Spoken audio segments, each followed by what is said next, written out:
dan salam sejahtera. So kita jumpa lagi dalam matematik tingkatan 3 bab yang ke-8 iaitu locus dalam dua dimensi. So untuk pembelajaran pada hari ini kita akan tengok pada standard pembelajaran 8.2.2 menentukan locus yang memenuhi dua atau lebih syarat. Maksudnya, kalau kita nak lukis, kalau dalam video pembelajaran sebelum ni kita belajar bagaimana hendak melukis sesuatu locus yang diberikan. So, kali ni kita nak tengok bagaimana kita nak menentukan dua locus yang memenuhi dua ataupun lebih syarat. Okey.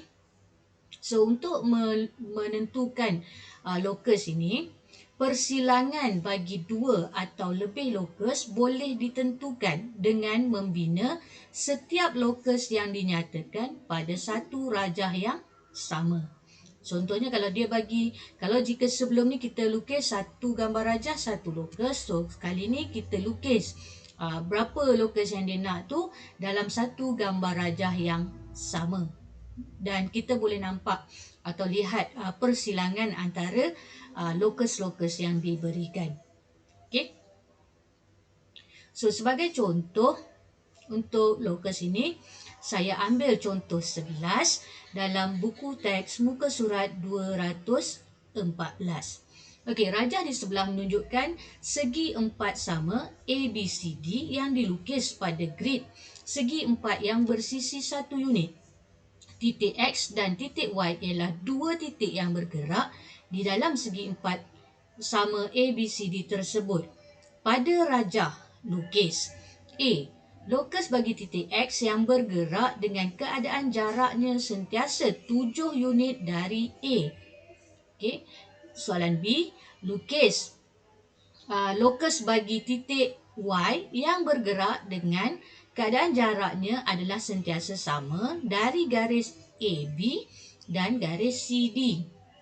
Kemudian C, tandakan kedudukan bagi semua titik persilangan locus X dan locus Y dengan simbol bulat dan pangkah tu. Okay, so maksudnya dia dah bagi kita satu gambar rajah, kita perlu lukis locus X, kita perlu lukis locus Y pada rajah yang sama, di mana persilangan itu baru kita tandakan dengan simbol yang diberikan. Okey, so kita buat locus X dahulu. Okey, locus X di sini dia kata jaraknya sentiasa 7 unit dari titik A. Bermaksud kalau 7 unit di sini, kita kira petak dari titik A, kita ambil 7 petak dari titik A. Okey, kita buka jangka lukis. Okey, kalau di sini ikut bilangan petak lah, 7 petak yang ke-7 tu kita letak jarum di A dan kita buat satu lengkuk. Okey, lengkuk yang kita bina itu adalah dinamakan sebagai locus X. Ya, dia sebab dia kata dari satu titik A, so kita letak jarum jangka lukis di titik A, kita kira 7 petak dari titik A, kita buat satu lengkuk. Okey, sebab dia kata 7 unit bermaksud 7 kotak. Okey. So labelkan locus itu sebagai locus X.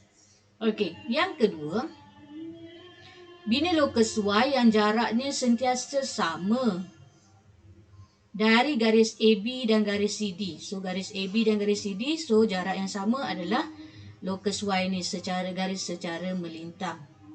Okey, so jarak dia dari garis AB dan garis CD sama. Dua-dua ni 4 unit ataupun 4 kotak. Okey. Dan seterusnya, soalan C dia kata tandakan kedudukan titik persilangan locus X dan locus Y dengan simbol bulat dan pangkah. Jadi kita tandakan. So ini untuk contoh 11. Okey, kita tengok satu lagi. Saya ambil soalan uji minda 8.2b, muka surat 215. Rajah di sebelah menunjukkan sata chartes yang ditandakan dengan 4 titik E, F, G dan H. Farouk berada pada jarak yang sama dari paksi X dan paksi Y. Kedudukan Farouk juga kurang daripada 5 unit dari pusat O. antara titik E, F, G dan H, yang manakah merupakan kedudukan Farouk. So di sini kita tengok ada dua situasi yang diberi. So yang pertama ialah jarak Farouk sama. Kalau kita tengok jarak dia sama dari paksi X dan paksi Y. So paksi Y yang menegak, paksi X yang melintang tu jarak dia mesti sama. So kita cek satu-satu. E dari paksi Y 2 unit, dari paksi X 5 unit. So dia tak sama. Maksudnya E bukan kedudukan Farouk. Okey, kalau berikutnya saya ambil H. H berada 5 unit dari paksi Y, tapi 0 unit dari paksi X. So H juga bukan jawapan. Okey, antara F dan G kita tengok. Kalau F 6 unit dari paksi Y, 6 unit juga dari paksi X. So mungkin F itu adalah jawapan. Dan G 3 unit dari paksi X dan 3 unit dari paksi Y. So mungkin G juga jawapan. Tapi kita tengok pula syarat yang kedua. Syarat yang kedua dia kata kurang 5 unit dari O. Jarak antara O ke G dan O ke F itu kurang dari 5. So kita tengok di sini. Ini adalah jarak dari O ke G kurang dari 5. Tapi kita tengok O ke F lebih dari 5. Jadi F itu bukan jawapan atau bukan kedudukan Farouk. So manakah di antara berikut merupakan kedudukan Farouk? So kedudukan Farouk berada pada G.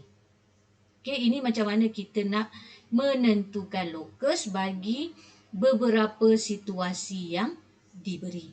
So kita akan sambung lagi berkenaan dengan lokus ini dalam video pembelajaran yang akan datang.